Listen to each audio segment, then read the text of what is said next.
We're here at CAWorld 2013. Jeffrey Powers with Geekazine.com. I'm here with Jason English, and you guys started as a company that came into CA Computer Associates. And well, why don't you tell us the whole story of how it came to be? Oh, this was a couple of years ago, 2011. We were acquired by CA. I don't think it was something we might have expected at first, but it's been because we always thought of CA as being really great in all the abilities that they have in the whole management, the whole mainframe side, as well as a lot of the operations and performance side and security, things like that. Okay. ITKO, when we were acquired, we were doing a lot of application development type work as far as helping companies virtualize all the things that they need to have to get development and testing done. Okay. And so actually it turned out to be a really good fit for us because we filled a pre-production part of the life cycle that CA didn't have before. Okay. And then secondly, it's been really cool because we've grown our customer base a lot.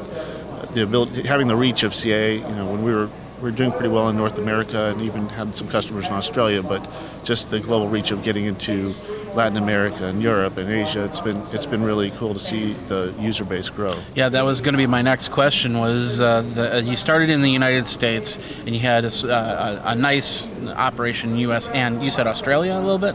Yes. Okay. Yeah. And then how did when you guys joined up with Computer Associates, how did that cultivate? Was it instant? All of a sudden you went from this many people to 10 times the amount of customers, or? It's been growing pretty rapidly, so I wouldn't put a number on it, but it seems like it's increasing kind of in an exponential fashion every year. So definitely, when you have this many more, when you go from a sales force of say 20 people to several hundred, yeah. Right? You're talking about a big leap in scale.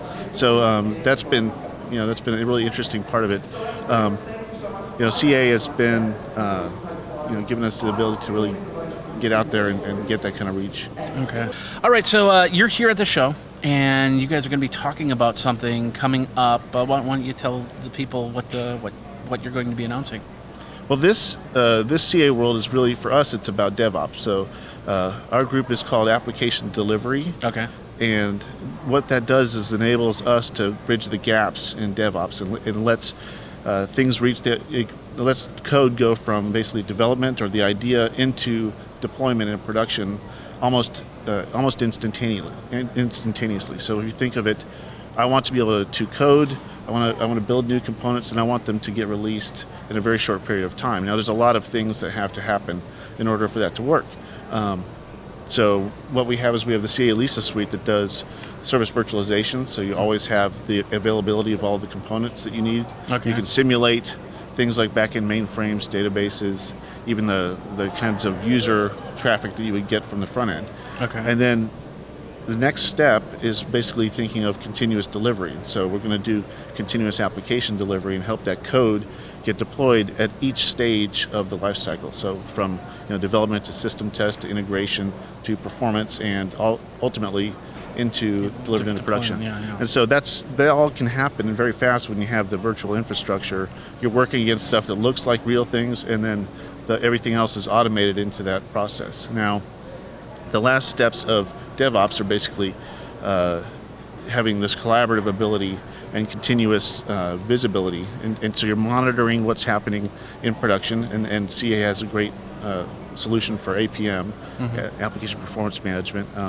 So if we have tools like that where we can actually see what's happening in production and then take that data out and use it as doing a technique we call data mining, where we can read the data, and so we have basically realistic data sets, virtual services, test harnesses, all this stuff drawn out of what I'm seeing in production. Okay. So, forever that's been kind of the holy grail of development. If I knew what was really happening in production and I had a environment that I was developing and testing and that worked exactly like production, then I would be on target a lot more, right? Yeah. So and we'll get there a lot faster. So hopefully we're going to help companies really accelerate the whole development process. So basically, if it's actually watching and maybe even learning a little bit from what's going on the system end. Yeah, that's basically, we call it the 4 C's.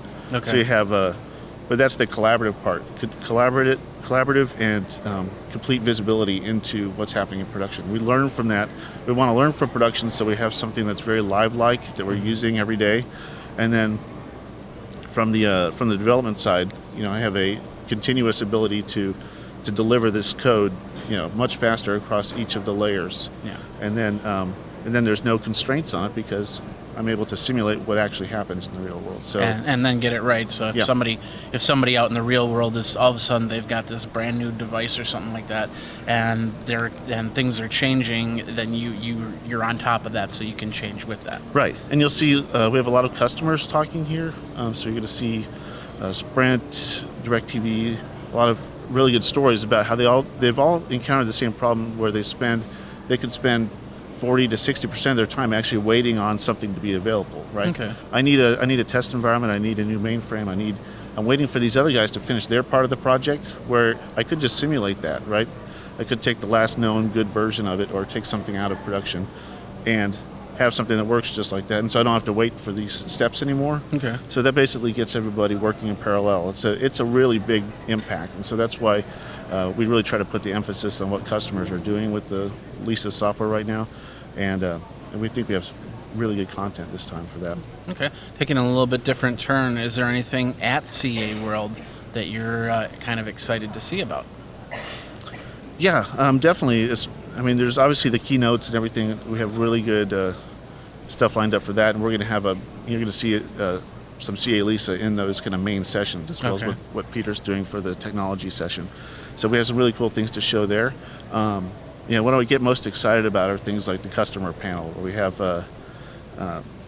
we're having basically 4 different customers coming to all tell their stories about what they're doing with CA Lisa, and it's kind of each one has a unique angle on it, and then they connect to each other. So. Are you guys going to have like a white paper or a location, that website location that people can go to? Yeah, the first one we would definitely suggest is we have a new Twitter handle that would be CA_DevOps. DevOps. So that's kind of where you can see the latest stuff that we're talking about during this event on DevOps. Okay. And then we also have a site about service virtualization, which is really a good place for us to have thought leadership content. That's called servicevirtualization.com. Okay. You can use either US or UK spelling, both work. Okay. But yeah, it's a little community where people can join and they can ask questions, and there's forums, and we have lots of articles on there about this whole process. All right. Well, there you go. Thank you very Cool. much, Jason, Yeah, for good your to meet time. you. Yeah, good to meet you too. Jeff.